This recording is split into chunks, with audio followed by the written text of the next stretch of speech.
Blanche-Neige et les 7 nains. Il était une fois une reine au grand cœur qui vivait dans un château blanc comme la neige, entouré d'une forêt enchantée. Par une journée d'hiver, en regardant les flocons de neige tomber à travers sa fenêtre, la reine se mit à rêver. Elle vit des enfants jouer dehors dans la neige. Elle ouvrit la fenêtre pour mieux les voir. Mais un coup de vent emporta aussitôt le mouchoir qu'elle tenait à la main. Le mouchoir alla se poser sur la tête du bonhomme de neige que les enfants venaient de faire. Les enfants saluèrent la reine pour la remercier. « J'aimerais tant avoir une fille, moi aussi, à la peau aussi blanche que la neige, aux lèvres rouges comme des cerises et avec un grand cœur. » Les mois passèrent et le souhait de la bonne reine finit par se réaliser. Après une longue attente, elle mit au monde la plus jolie petite fille qu'on ait jamais vue. Le roi et la reine décidèrent de l'appeler Blanche-Neige. Mais leur bonheur ne dura pas bien longtemps. Alors que Blanche-Neige était encore une petite fille, la reine mourut et s'en alla rejoindre les étoiles. Au bout de quelques années, le père de Blanche-Neige se remaria avec une femme nommée Grimhilde. Subjugué par la beauté de la nouvelle reine, le roi ne se rendait pas compte qu'elle était arrogante et pleine d'orgueil. « Miroir, miroir, mon bon ami, dis-moi qui est la plus belle du pays. » Vous, ma reine, vous êtes sans conteste la plus belle de tout le royaume. Bien sûr, il ne peut y avoir de femme plus belle que moi. Blanche-Neige grandit et devint une ravissante jeune fille. Son père, le roi, dut partir pour un long voyage avec ses gardes. Il fit ses au revoir à sa fille. Ne pleure pas, Blanche-Neige. Je reviendrai vite. Un jour, la méchante et orgueilleuse reine Grimhilde fit venir son fidèle chambellan, Duncoff. Duncoff, découvre mon miroir magique. Le vieux Duncoff était maladroit et se fit tomber le tissu qui couvrait le miroir sur la tête. Imbécile, sors d'ici tout de suite! La reine s'admira dans son miroir et demanda « Miroir, miroir, mon bon ami, qui est la plus belle du pays ?» Et le miroir magique lui répondit « Malheureusement, ma reine, vous n'êtes plus la plus belle du pays, car Blanche-Neige est devenue plus belle que vous. » Grimhilde était furieuse. « Non, impossible, je n'accepte pas qu'une autre soit plus belle que moi !» Tout le château sembla trembler sous l'effet de sa colère. La méchante reine n'avait qu'une idée, détruire la beauté de Blanche-Neige. Elle fit venir le plus habile chasseur du royaume et lui ordonna d'emmener Blanche-Neige dans la forêt enchantée et de la tuer. « Et tu me rapporteras son cœur. » Blanche-Neige faisait confiance au chasseur et l'accompagna sans difficulté dans les bois. En chemin, elle vit un oiseau blessé sur le sol. Blanche-Neige ramassa le pauvre oiseau pour soigner son aile blessée. Derrière elle, le chasseur en profita pour s'approcher sans bruit et dégaina une flèche pour abattre Blanche-Neige. Il tendit son arc, visa la princesse. Mais en voyant la jeune fille prendre soin de l'oiseau blessé, il comprit combien Blanche-Neige avait bon cœur et décida de l'épargner. Elle m'a ordonné de vous tuer, mais je ne peux me résoudre à ôter la vie d'une personne aussi bonne. Quoi? Qui voudrait m'ôter la vie? La reine Grimhilde. Vous devez fuir et aller vous cacher. Pour ne pas éveiller les soupçons de la reine, le chasseur abattit un sanglier sauvage et rapporta au château le cœur de l'animal afin de faire croire à Grimhilde que la princesse était morte. Terrifiée, la jeune fille s'enfuit dans la sombre forêt. Elle courut dans la nuit, entre les branches qui lui barraient la route et les chauves-souris qui volaient, jusqu'à ce qu'elle fût épuisée. À bout de force, elle se laissa tomber contre un arbre et s'endormit dans le froid et l'obscurité de la forêt enchantée. Quand le chasseur rentra au château, il alla directement trouver la reine. J'ai obéi à vos ordres, Majesté. La reine Grimhilde prit la boîte et examina le cœur. Pensant que Blanche-Neige était morte, elle fit résonner son rire maléfique dans tout le château. Le lendemain, au lever du soleil, Blanche-Neige se réveilla au cœur de la forêt. En ouvrant les yeux, elle découvrit une adorable petite maison, au milieu d'un joli jardin entouré d'une petite barrière. Elle observa les petites fenêtres et vit une clochette suspendue devant une petite porte en bois. Elle sonna la cloche, mais personne ne répondit. Et quand elle voulut frapper à la porte, celle-ci s'ouvrit aussitôt. À l'intérieur de la maison, tout était si petit qu'elle avait l'impression d'entrer dans une cabane d'enfants. Des petits bols, des petits couverts, des petites tasses. Elle trouva même un petit bol de soupe. Elle avait tellement faim qu'elle le mangea entièrement. Puis elle s'allongea sur un des petits lits et s'endormit. Non loin de là, les propriétaires de la maison finissaient leur travail dans la mine et s'apprêtaient à rentrer. Dès qu'ils arrivèrent chez eux, ils se rendirent compte que quelque chose s'était passé. Ils marchèrent doucement et se mirent à chuchoter. Chut! Oh, quelqu'un a mangé de mon pain! Quelqu'un a mangé tout mon bol de soupe. Et quelqu'un est en train de dormir dans mon lit en ce moment. Oh! Quelle ravissante jeune fille! Oh, chut! Elle est réveillée. Elle s'est cachée sous la couverture. N'ayez pas peur, jeune fille. Nous sommes les 7 nains. Je suis prof. Et voici joyeux, grincheux, curieux, simplet, timide et dormeur. Eh bien, moi, je m'appelle Blanche-Neige. Je vous demande pardon d'avoir dérangé votre maison. Blanche-Neige leur raconta tout ce qui lui était arrivé. Et les nains furent désolés d'entendre son récit. Ils lui proposèrent de rester avec eux, dans leur petite maison. Mais à une condition.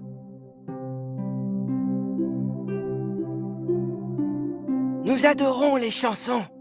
Avez-vous une jolie voix, princesse? Je m'appelle Blanche-Neige.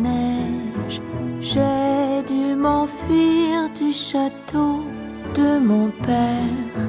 Je regarde le ciel et je parle à ma mère qui a rejoint les étoiles. J'ai trouvé dans cette forêt un peu de joie et des amis qui veillent sur moi. Et je reprends espoir grâce à eux. Je sais qu'un jour nous serons heureux.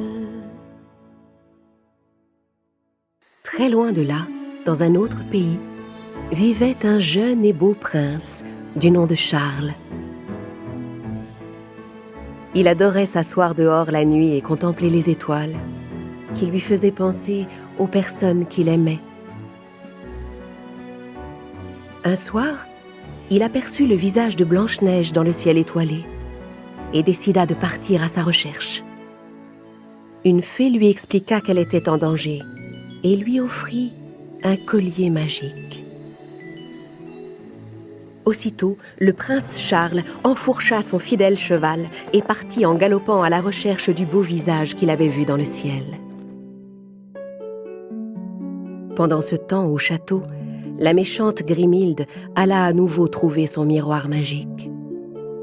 « Dunkoff, découvre le miroir magique, que j'admire ma beauté. » Dunkoff entra, tira le tissu qui couvrait le miroir et faillit le renverser.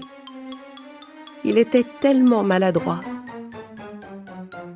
Il était toujours au bord de faire les pires bêtises. La reine était exaspérée par sa maladresse.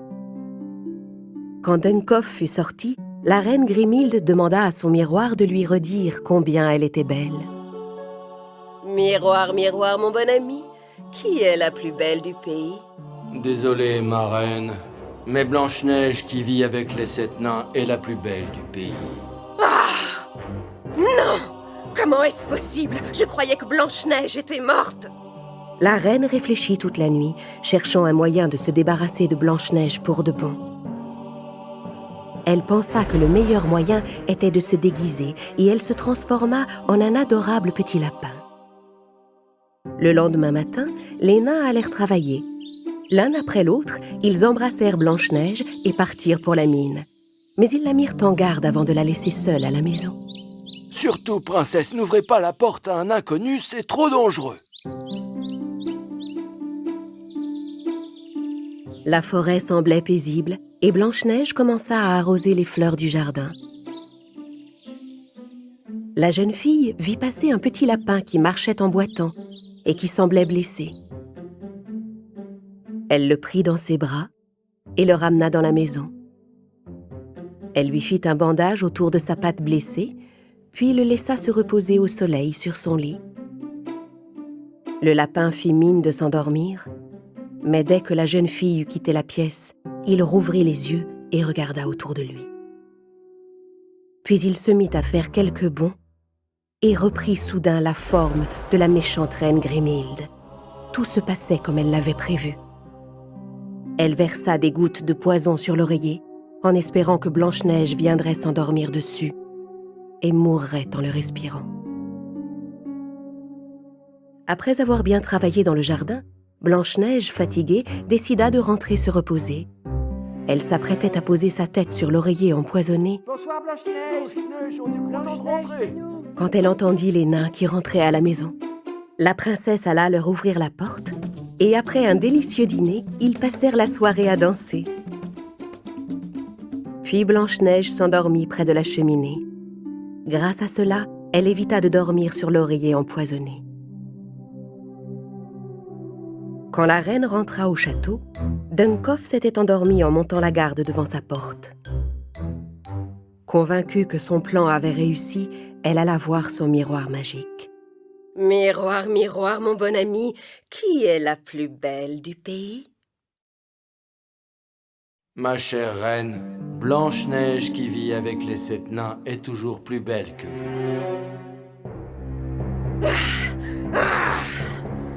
Non! Non! Je veux être la plus belle de tout le pays!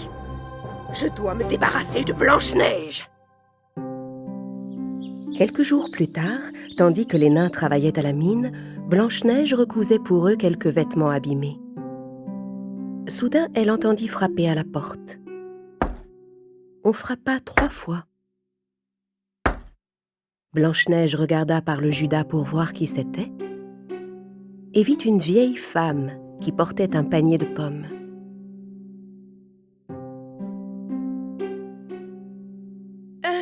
Qui êtes-vous? Je suis une pauvre marchande de fruits, et j'ai de délicieuses pommes. Regarde, tu n'as pas envie d'en goûter une? Blanche-Neige avait un peu peur d'ouvrir la porte, mais elle adorait les pommes rouges.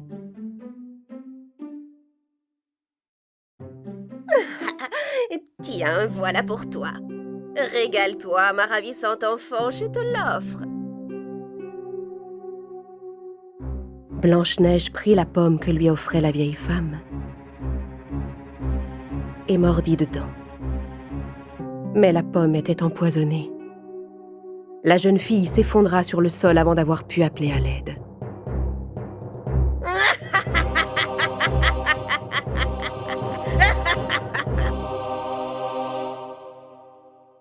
Pendant ce temps, le prince Charles se reposait avec son cheval à l'ombre d'un arbre. Il avait fait une longue route pour retrouver le beau visage qui lui était apparu dans le ciel. Sur la route qui se trouvait à côté, il vit passer une vieille femme avec un panier. Il s'apprêtait à la saluer quand soudain, il la vit se transformer sous ses yeux et reprendre l'aspect de la méchante reine Grimhilde. Le prince et son cheval étaient stupéfaits. le prince décida de ne pas aller lui parler. Le soir venu, quand les nains rentrèrent à la maison, ils trouvèrent Blanche-Neige étendue sur le sol, inanimée. Ils furent tellement tristes qu'ils sentirent leur cœur se briser en 1000 morceaux. Ils lui fabriquèrent un magnifique cercueil de verre qu'ils déposèrent dans une barque sur la plus longue rivière du pays, afin que tout le monde puisse admirer sa beauté. Un peu plus bas, alors que le prince continuait son chemin le long de la rivière, il aperçut le cercueil de verre sur la barque. Il reconnut aussitôt le visage qu'il recherchait. Dans son chagrin, le prince ouvrit le cercueil de verre. Il sortit le collier que la fée lui avait donné et le passa autour du cou de la jeune fille. Adieu, ma princesse. Le moment est venu pour vous de rejoindre les étoiles. À cet instant, le prince vit Blanche-Neige bouger. Le collier de la fée était magique, et pour récompenser le jeune prince de sa longue quête, il venait de ramener Blanche-Neige à la vie. Quand elle se réveilla, elle fut émerveillée de découvrir ce beau prince auprès d'elle, qui venait de la sauver. Ensemble, le prince et la princesse retournèrent au château de Blanche-Neige et racontèrent au roi tout ce qui s'était passé en son absence. Quand il apprit ce que la reine Grimhilde avait fait à sa fille, le roi bannit la méchante femme du royaume. Puis il fit enfermer le miroir magique et toutes les affaires de la reine dans le donjon.